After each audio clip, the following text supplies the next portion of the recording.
Bonsoir tout le monde, ici Monsieur Cacahuète et Zou qui est dans l'autre pièce, dans le salon, avec il y a Carla, il y a Neige, il y a Terence, il y a Philippe, il y a Butters, il y a Tolkien. Nous allons tous bien, enfin je pense. Bon, c'est vrai que j'ai été malade il y a quelques temps, une rhinopharyngite. Zou est un petit peu malade en ce moment. Carla et Neige, ça a l'air d'aller. Terence et Philippe aussi. Butters et Token, on ne sait pas trop en fait. Ils sortent pas beaucoup parce que le terrarium, il y a une partie avec des galeries en souterrain et il y a une partie en surface. Alors autant on voit ces derniers jours assez souvent Terence et Philippe, autant Butters et Tolkien, ils sont un peu en ermite et ils montrent pas beaucoup leur frimousse. Donc a priori ça va parce qu'on les entend quand même, mais voilà. Bon, ils m'inquiètent un peu quand même ces petits chenapans. Bref, ouais, allez, ça c'était les gerbilles. Sinon, dans ce nouvel épisode à découvrir sur Netflix, je vais vous parler de la série Viking Valhalla. Mais avant de vous parler de la série Viking Valhalla, je vais devoir vous parler rapidement de la série Viking, puisque Viking Valhalla est un spin-off de la série Viking. Comment? Non? J'ai pas parlé de Viking. Ben non. Comme c'était pas une exclue, j'avais pas fait de vidéo et puis je comptais en parler un petit peu là avant. Et c'est ce que je fais maintenant. Donc Viking est une série qui a été assez connue à sa sortie, donc nous on en avait un petit peu entendu parler mais pas énormément plus. Finalement, une fois que c'était disponible sur Netflix, on s'est dit on va se lancer sur la série Viking. C'était un peu plus une idée à Zou quand même si j'étais un petit peu curieux. Finalement, on a beaucoup aimé la série Viking qui est en 6 saisons, je crois. Ça partait avec beaucoup de personnages emblématiques, dont notamment le fameux Ragnar Lodbrok, qui était le personnage par qui tout a vraiment commencé, qui a tout fait pour que les Vikings partent dans des expéditions dans des contrées où ils n'allaient pas jusqu'à présent, notamment en Angleterre, et finalement le monde viking va devenir beaucoup plus incroyable et grand, et ça va également être le terrain de politique. Donc il va y avoir des batailles, des personnages charismatiques, des héros, des guerriers, de la politique, pas mal de choses, et il y a également un petit côté mystique dans Viking avec presque quand même un côté surnaturel qui fait penser par moments à une autre série qui était sur une exclusivité sur Amazon Prime, qui est sur les divinités nordiques, sauf que là, dans Viking, à plusieurs moments, on se demande s'il n'y a pas des divinités qui errent sur Terre. Il y a des références. Et puis, également les visions et le devin. Donc, il y a beaucoup de personnages qui sont incroyables et qui sont des forces de la nature. Je pense évidemment à Ragnar, mais aussi à sa première femme, Lagertha, et également à plusieurs de ses fils qui sont tout aussi incroyables, même s'ils sont parfois pas toujours très sympathiques. Mais je pense également à l'un de ceux qui m'a le plus marqué dans les fils de Ragnar Lodbrok, c'est comment ça s'appelle, Ivar le désossé, que j'ai trouvé un peu détestable au début et après finalement incroyable. Du coup, c'est vrai que c'était une série vraiment super sympa et ça nous donnait envie de découvrir la suite, qui s'appelle Viking Valhalla et qui est un spin-off. Donc il est ça se passe dans le monde de Viking, mais des années plus tard. Donc il s'était passé une ou plusieurs générations après. Et évidemment, ce que les Vikings redoutaient avait fini par arriver. Donc plus de la moitié des Vikings ont été convertis, donc sont au christianisme. Et du coup, il ne reste plus que quelques résistants, quelques Vikings qui croient encore aux anciens dieux. Le problème, c'est que les Vikings qui croient aux anciens dieux sont chassés par les Vikings au christianisme, et également il y a eu une épuration contre les Vikings qui s'est passée au début de la série, au début de la saison 1, au territoire anglais, en Angleterre. Ce qui fait qu'évidemment il va y avoir une opération de représailles avec beaucoup de Vikings qui vont s'unir pour partir en Angleterre, menée par Canuck. Il s'appelle comment, Canuck, c'est ça? Ah, par Canuck. Canuck, lui, va finalement décider de rester au Royaume-Uni et de gouverner l'Angleterre, où il va unifier l'Angleterre avec un mariage avec Emma, une ancienne normande, donc une descendante de Rollo, qui est également un ancien viking qui était le frère de Ragnar Lodbrok. Bref, comme on le dit, tout se recoupe.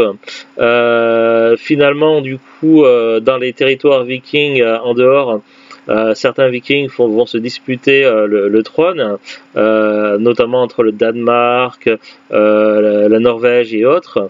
Il va y avoir des batailles, il va y avoir des conspirations, il va y avoir un prince plus ou moins déchu qui va devoir partir en Russe. La Russe, c'est la Russie, pour après finalement aller à Constantinople, voyager. Il va y avoir également donc parmi les personnages les plus emblématiques de cette série Viking Valhalla, il va y avoir le fameux prince déchu, mince, comment il s'appelle, hein, Zou. Il a le même nom que son fils. Et, oui, voilà, Harald. Harald. Il va y avoir également donc deux personnages emblématiques qui viennent de la Terre Verte. Comment s'appellent les deux personnages de la Terre Verte?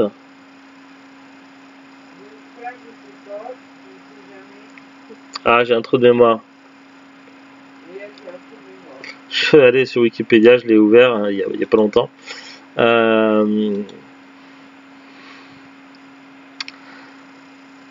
Freydis, Leif Erikson et Freydis et Erik Dottir. Donc Leif et Freydis vont devenir assez proches de Harald. Et finalement, Leif va partir avec Harald à Constantinople et vivre des aventures. Leif, lui, il aimerait trouver une terre dont il a eu une vision il y a très longtemps. Tandis que Harald rêve de gouverner à nouveau les Vikings. Tandis que Freydis, elle va devenir une élue des anciennes croyances. Elle va affronter de terribles adversaires dont elle va les vaincre. Elle va avoir son propre peuple, mais évidemment, elle va subir des drames également. Donc ça va être assez difficile, mais ça va montrer que ces personnages vont devenir de plus en plus emblématiques et incroyables. En parallèle, donc, il va y avoir toujours des enjeux politiques, des batailles, des trahisons. Certains dirigeants sont vraiment des champions de la trahison et certains royaumes également. Évidemment, autant la France est assez présente dans la première série Viking, autant elle est quasiment complètement absente de la série Viking Valhalla. Par contre, l'Angleterre est toujours très présente et toujours championne du monde dans les trahisons, les empoisonnements et toute autre manœuvre politique assez chelou. Bref, donc on retrouve plus ou moins l'essence de la première série dans cette seconde série Viking Valhalla, qui par contre cette fois-ci, autant la série Viking était une grande série à gros budget avec des moyens assez conséquents et beaucoup de personnages d'acteurs charismatiques, autant on est sur Viking Valhalla sur une série quand même avec un budget déjà plus léger, moins conséquent. Et évidemment avec un peu moins de contenu puisque déjà ces séries ne contiennent que 3 saisons au lieu de 6, mais également forcément la série a moins d'éclat et a moins de reconnaissance Viking Valhalla que la première série. Néanmoins, elle complète la première série déjà en tant que spin-off, mais aussi parce qu'elle est vraiment canon dans l'histoire et ça se recoupe plutôt vraiment.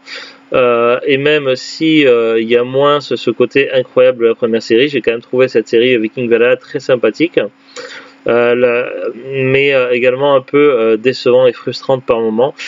Surtout le fait déjà aussi que la série n'ait pas été renouvelée et que finalement on a une fin, mais une fin un petit peu où il y a des choses qui ne sont pas vraiment accomplies.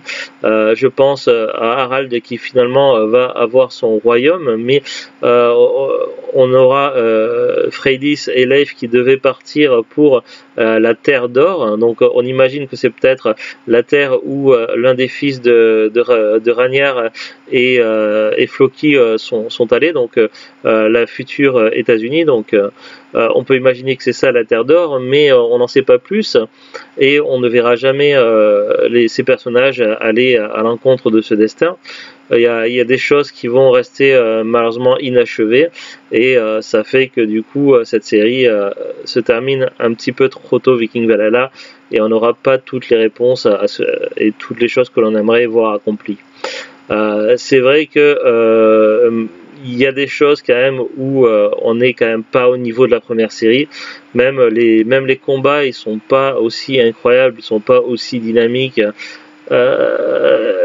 Globalement, dans l'ensemble, tout n'est pas au niveau de la première série. Tout est clairement en dessous dans cette série Viking Valhalla. Néanmoins, elle ne mérite pas d'être tombée dans l'ombre et dans l'oubli, et elle ne mérite pas d'avoir été écourtée si tôt, car elle était quand même toutefois intéressante et nous permettait de découvrir la suite de l'histoire, donc du monde viking. Alors évidemment, que ce soit Viking ou Viking Valhalla, on est sur des séries romancées qui s'inspirent de certains faits ou événements ou de personnages qui ont pu réellement exister dans le passé. Bien évidemment, au niveau historique, c'est un peu compliqué de retrouver tout ça avec exactitude, puisqu'on n'y était pas, et évidemment l'informatique n'existait pas à cette époque, et même tout ce qui est écrit, c'est écrit par les gens qui ont écrit, et ils ont très bien pu écrire tout et n'importe quoi. Donc c'est vrai que bon, et il y a une partie qui est plus ou moins fidèle avec certaines informations que l'on sait de l'histoire, hein, mais évidemment il y a une grosse partie qui est romancée dans ces séries Viking Valhalla. Néanmoins, je trouve que les séries sur l'univers de Viking n'étaient pas forcément très représentées pendant très longtemps, et du coup trouver des séries comme ça sur un univers comme ça avec des personnages aussi emblématiques, moi j'ai trouvé ça très intéressant et j'ai plutôt passé un bon moment à regarder ces deux séries. Même si j'ai quand même une petite préférence pour la première série, la série initiale Viking, qui me laisse quand même encore quelques doutes sur certaines choses dans l'histoire.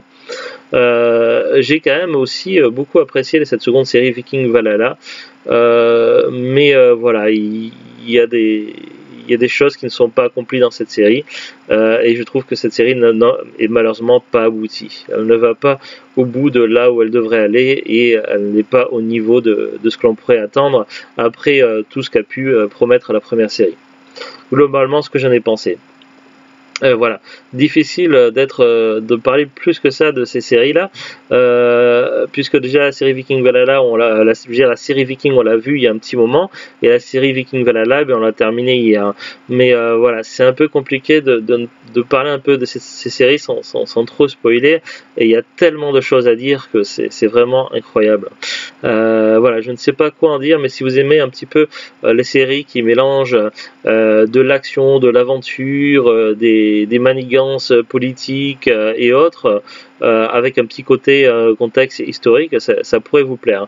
Après, sachez quand même que c'est assez violent et c'est pas tout public. Il y a des moments un petit peu gênants, voire assez sanglants, donc voilà, c'est pas non plus à voir avec tout le monde. Allez, c'est parti, Wikipédia. Alors, autant la première série, elle existe en coffret DVD et elle est depuis quelques années régulièrement en promotion dans les grandes surfaces de type Carrefour et autres. Ça fait plusieurs fois que j'hésite à acheter le coffret à 49€. Peut-être que l'année prochaine, on verra. Autant la série Viking Valhalla, on ne la trouvera probablement jamais en DVD puisque c'est une exclusivité de Netflix. Allez, c'est parti. Alors, on fait les fiches Wikipédia sont beaucoup trop complètes et ont trop d'informations. Ça prendrait trop longtemps si je devais tout lire. On va survoler rapidement la fiche Wikipédia de la première série Viking pour ensuite nous concentrer sur la série Viking Valhalla, celle dont je voulais vous parler plus aujourd'hui.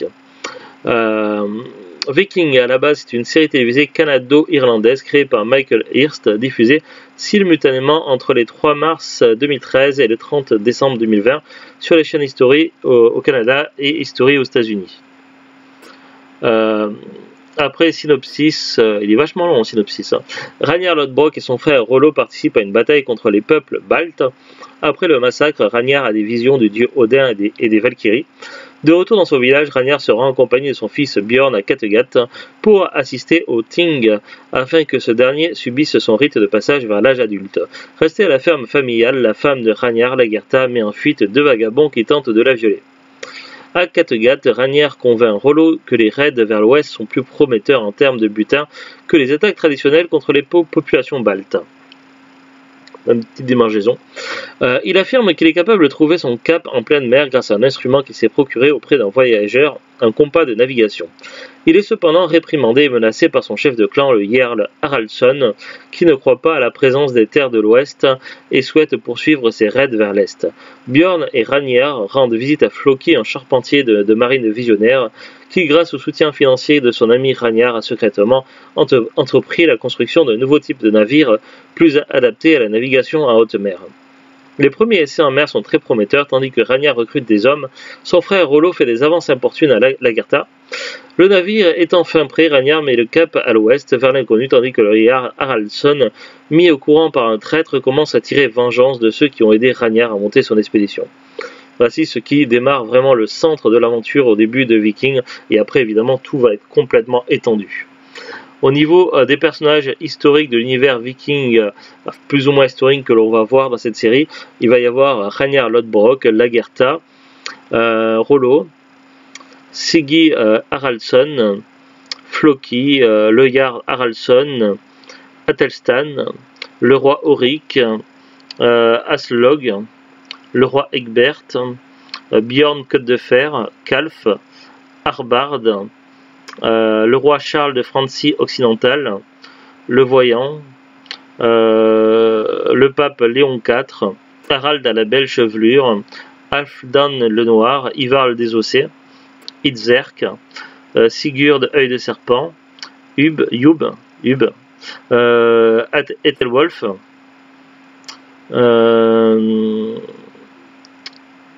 l'évêque Edmond, le prince Oleg, Éric le Rouge, Torvi, Gunhild, Other. Éric le Rouge? Ouais, mais j'avais raison alors. Bah, on croyait que c'était pas lui, mais si. Parce que à la fin de la saison 6, quand on le voit qu'il est. Bah, apparemment si.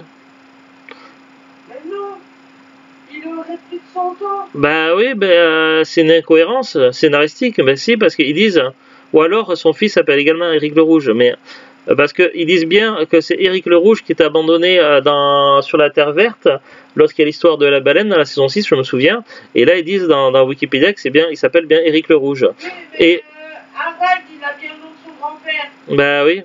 Est-ce que le père des deux héros de la Terre Verte, il s'appelle Éric le Rouge aussi hein? Alors je sais pas. Harald a bien le nom de son grand-père. Oui, alors après c'est peut-être le père et le fils qui ont le même nom. Mais ils ont fait en sorte qu'ils aient le même caractère et le même problème, hein, les deux. C'est quand même curieux. Bon après, c'est vrai que l'affiche a les conséquences de la première série Viking. On va aller maintenant sur la deuxième série Viking Valhalla.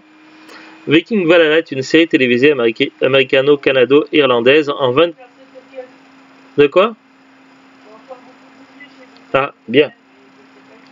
En 24 épisodes d'environ 49 minutes créés par Jeb Stuart qui est diffusé entre le 25 février 2022 et le 11 juillet 2024 sur Netflix. La série est un spin-off mais également une suite à la série télévisée Viking. La série se déroule un siècle, donc 100 ans après les événements de la série originale et raconte les histoires des Vikings les plus connus de l'histoire comme Leif Erikson, Freydis Eriksdottir, Harald Hardrada, ainsi que le duc normand et le futur roi d'Angleterre Guillaume le Conquérant. Ah ouais, donc j'avais raison. Ouais, mais le fameux Guillaume, c'était bien Guillaume le Conquérant. Synopsis. 100 ans après les exploits de Ragnar Lodbrok, qui sont devenus des légendes, le peuple viking a réussi à s'installer durablement en Angleterre, mais le roi anglais Ethelred II, voyant en eux une menace et sous la pression de ses nobles, ordonne leur massacre la nuit de la Saint-Brice. Ayant appris le massacre et voulant venger la mort de son peuple, le roi danois Canute rallie les princes norvégiens Olaf Haraldsson et Harald Sigurdsson, qui monte une nouvelle grande armée dans le but d'envahir l'Angleterre. Mais l'arrivée à Kattegat des colons de la Terre Verte, Leif Erikson et sa sœur Freydis, pourraient bien changer leur plan. Au niveau des personnages que l'on rencontre dans cette série, il y a Leif Erikson, Freydis Eriksdottir, Harald Sigurdsson, le roi Knut, Olaf Haraldsson, le Jarl Estrid Hakon, Emma de Normandie, le comte Godwin. Ça, c'est les personnages principaux.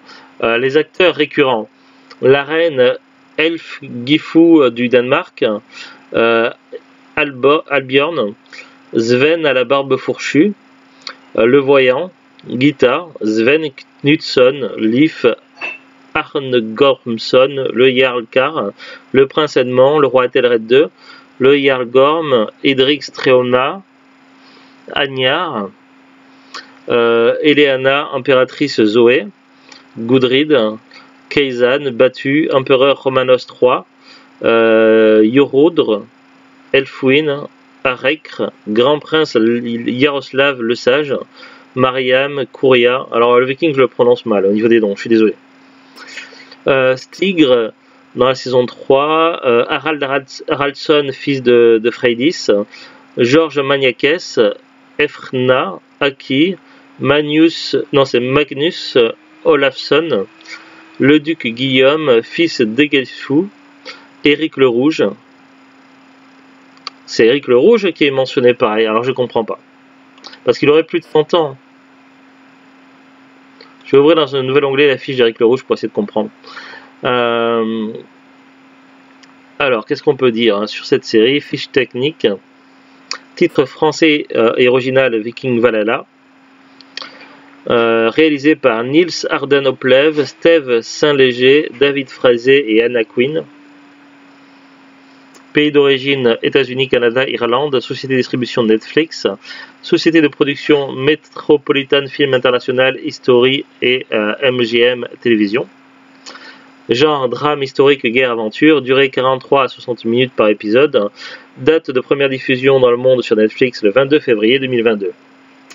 La première saison est composée de 8 épisodes, la deuxième saison en 2023 est composée de 8 épisodes, et la troisième saison en 2024 est composée de 8 épisodes. Et c'est tout ce qu'on a comme information. On va regarder rapidement Éric le Rouge. Alors, parce que du coup, ça m'intrigue quand même cette affaire-là. Parce que il y aurait deux Éric le Rouge, non. Éric le Rouge, francisation du norrois Éric Raoir, je sais pas, né vers 950 et mort en 1003 ou 940 et 1010. C'est un explorateur norvégien. Son nom est Erik Borfradsson, francisé en Eirik Thorvaldsson, mais ses contemporains le surnomment Reiwa ou je sais pas quoi, le Rouge, en raison de la couleur rousse de ses cheveux et de sa barbe. Banni d'Islande pour meurtre, il est resté dans l'histoire pour avoir fondé la première colonie européenne au Groenland, aventure qui fut narrée plus tard dans la saga d'Éric le Rouge. Il revient au Groenland avec 500 colons pour fonder Quasiarsurk, où Tjonhild, son épouse, bâtit une église. Le sanctuaire ainsi qu'une maison scandinave ont été reconstruits en bordure du fjord de Tunuljarvik, au cœur du Groenland. Son fils Leif Erikson découvrit et installa très provisoirement une colonie sur les terres encore plus à l'ouest du Vinland, que l'on pense être située sur l'actuelle Terre-Neuve. Terre-Neuve, c'est quoi? C'est le Canada, non? Ouais. C'est une partie du Canada, Terre-Neuve. Donc, il n'y aurait qu'un seul Éric le Rouge. Ah ouais, mais c'est pas faisable. Si on prend du principe que qu'ils n'ont pas suivi fidèlement le Éric le Rouge la première série, et qu'ils ont fait plutôt par rapport au historique, parce que au niveau de l'histoire au historique, parfois certains personnages se mélangent parce qu'il y a confusion, et du coup on peut attribuer plusieurs choses à un personnage. On peut très bien, ils ont très bien pu avoir fait une erreur, des erreurs ou des incohérences, ce qui fait que normalement en fait, qu'il ne se serait pas écoulé 100 ans ou autre, parce que normalement en fait les événements qui ont fait que Éric le Rouge a fait des conneries, parce qu'il a fait des meurtres et des trahisons dans la première série Viking, C'est ça qui fait que quand ils sont arrêtés sur la Terre verte, il y est resté, il est banni et ils fondent la colonie. Et dans la série Viking Valhalla, on trouve cette colonie et il en est le chef, le maître fondateur. Seulement le truc, oui, le problème c'est qu'il s'est écoulé 100 ans. Le problème c'est qu'il s'est écoulé 100 ans, donc mais ils ont fait en sorte que ce soit la même personne. Et historiquement c'est la même personne, sauf que c'est l'histoire des 100 ans. C'est juste qu'ils ont fait des erreurs au niveau de la chronologie, au niveau de la temporalité. Parce qu'il peut, ben oui, il peut pas avoir été dans les deux trucs. Mais si, c'est Eric le Rouge. Je vais voir s'il y a des gens qui débattent dessus. Alors, tant qu'on est toujours à la caméra. Alors, Google. Eric le Rouge dans les deux séries Vikings.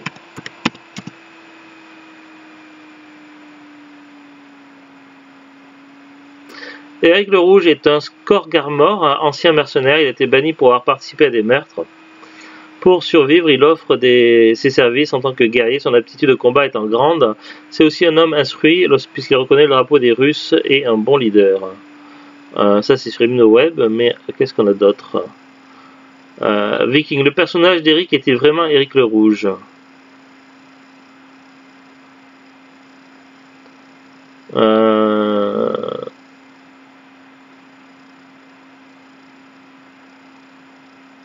Il y a un truc sur Reddit, alors je sais pas si je vais pouvoir l'ouvrir, des fois c'est bloqué, Reddit, je sais pas pourquoi.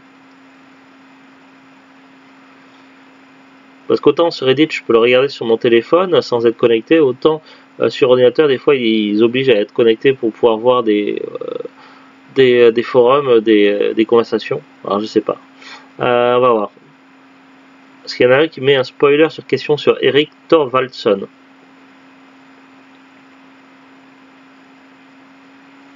Alors évidemment, Reddit, ça met 3 plombes à s'ouvrir.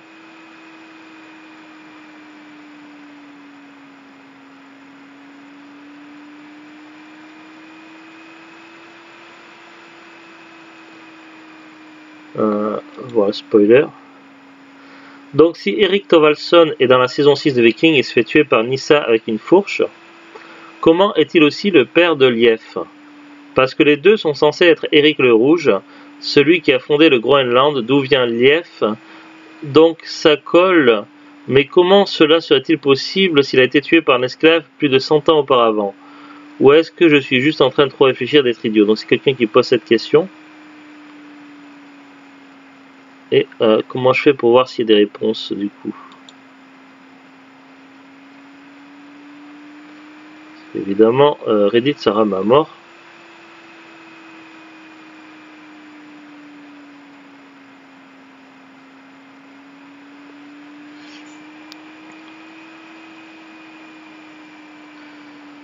Je pense que c'est aussi simple que de faire un retcon d'Eric le Rouge de Viking en disant qu'il n'est pas Eric le Rouge.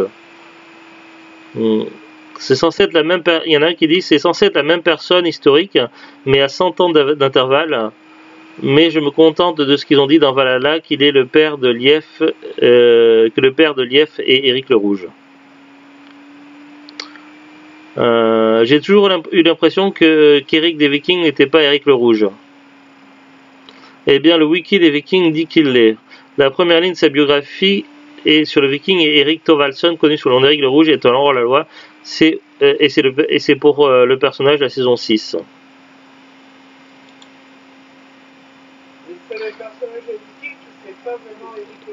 Je ne pense pas qu'il appelle jamais Eric le Rouge dans la série, juste Eric. Pareil pour moi, mais même si le wiki des Vikings dit qu'il est, c'est uniquement parce que Michael Hurst voulait intégrer littéralement tous les Vikings de la célèbre première ère de Vikings. C'est dans environ une génération de narration. Ajouter, retirer 5 ou 10 ans, mais tous ceux qui ont existé pendant plus de 250 ans ont existé dans la série pendant environ 50 ans au maximum depuis le début de la série. Je veux dire que le fils de Ragnar, Björn, est mort à la fin, mais pas de vieillesse. Il avait environ 40 ou 50 ans tout au plus et Björn était vivant au début de la série. C'était une erreur d'essayer d'intégrer toutes les histoires de Vikings célèbres dans Vikings. Certaines d'entre elles ont été faites plus précieusement et n'ont aucun impact sur l'histoire comme Eric le Rouge. Cette question me tracassait également. Nous pouvons jouer les chronologies, mais pas beaucoup, peut-être 20 ou 30 ans au maximum, car la chronologie de 100 ans ne commence pas avec la mort d'Eric par une fourche. Elle a commencé avec les fils de Ragnar vengeant la mort de leur père envahissant l'Angleterre. En attendant, nous voyons un vieux Bjorn et Lagertha avant la mort d'Eric. Nous pouvons donc ajouter 20 voire 30 ans, mais même si Leif était un bébé à l'époque, il devait être vieux lors des événements de Valhalla.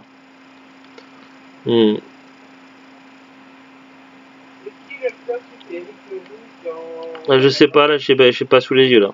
Selon le wiki Viking, la fin de la série n'arrive que 4 ans après avoir vengé Ragnar. J'admets que le Viking de Wikia dit que le gars de Viking est Éric le Rouge. Il n'est certainement pas le vrai Éric le Rouge. Pas question, José. Je pense qu'ils ont juste fait un hommage pour nous embêter un peu. Il a à peine les cheveux roux. Et comme indiqué ci-dessous, ils ne l'ont jamais appelé autrement qu'Eric et Skorgarmor dans la série. Un putain de gamin aurait pu mettre... C'est un gros mot ça. Aurait pu mettre Éric le Rouge dans le wiki, voilà. La saison 6, Eric s'est juste trouvé avoir les cheveux roux et être noir à la loi. Il n'a jamais été appelé Eric Rouge, Eric Thorvaldson. Il n'est pas Eric le Rouge. C'est une façon de nommer complètement stupide et déroutante. Ils auraient dû simplement l'appeler Barry ou quelque chose comme ça. Ah. D'après les recherches que j'ai faites jusqu'à présent, tout ce que je peux dire, c'est que les scénaristes ont un peu merdé avec le personnage d'Eric le Rouge. Ce n'est pas la seule chose inexacte dans la série originale non plus. L'histoire d'Ivar le Désossé dans la série semble également manifestement inexacte. Son nom était censé être une métaphore. Les serpents n'ont pas d'os, d'où Ivar le Désossé, un peu comme son frère, ou c'est un nom qui est venu après que les gens découverent qu'il était impuissant. On peut cependant considérer que tout comme un homme portant le nom d'Eric et ayant les cheveux roux pendant l'ère viking aurait pu s'appeler Éric le Rouge. L'histoire nous a laissé maintenant pour l'interpréter, mais il ne faut pas oublier que nous ne pourrons jamais savoir avec certitude ce qui s'est réellement passé. Oui, donc il y a un grand débat sur l'histoire d'Éric le Rouge. Mais effectivement, celui qui est présenté un peu comme qui pourrait être Éric le Rouge dans la série première série Viking ne serait pas Éric le Rouge. Le vrai qui serait canon, ce serait celui de Viking Valhalla. Mais donc ça veut dire qu'il y aura une erreur sur Wikipédia en fait. Je sais pas. Enfin c'est un peu le bazar pour s'y retrouver tout ça. Après, comme ils disent dans les commentaires sur Reddit, dans les séries Vikings, ils ont voulu intégrer tous les personnages les plus emblématiques historiques, alors qu'ils n'étaient pas forcément dans la même chronologie réelle. Ce qui fait que du coup, ça crée des incohérences au niveau du scénario. Effectivement, c'est un petit peu dommage. Après, c'est vrai qu'il ne faut pas le voir comme des séries historiques au pied à la lettre, puisqu'évidemment, comme je l'ai dit au début de cette vidéo, que c'est plutôt romancé. Il faut plutôt prendre du plaisir à se laisser embarquer dans l'aventure et dans les personnages, sans forcément se fier avec tout au pied à la lettre, je pense. Après, c'est mon point de vue. Est-ce que tu as des choses à rajouter, Zulut ? Sur ce, on vous dit à très bientôt, profitez bien, le week-end arrive, et prenez soin de vous. Salut. Au revoir.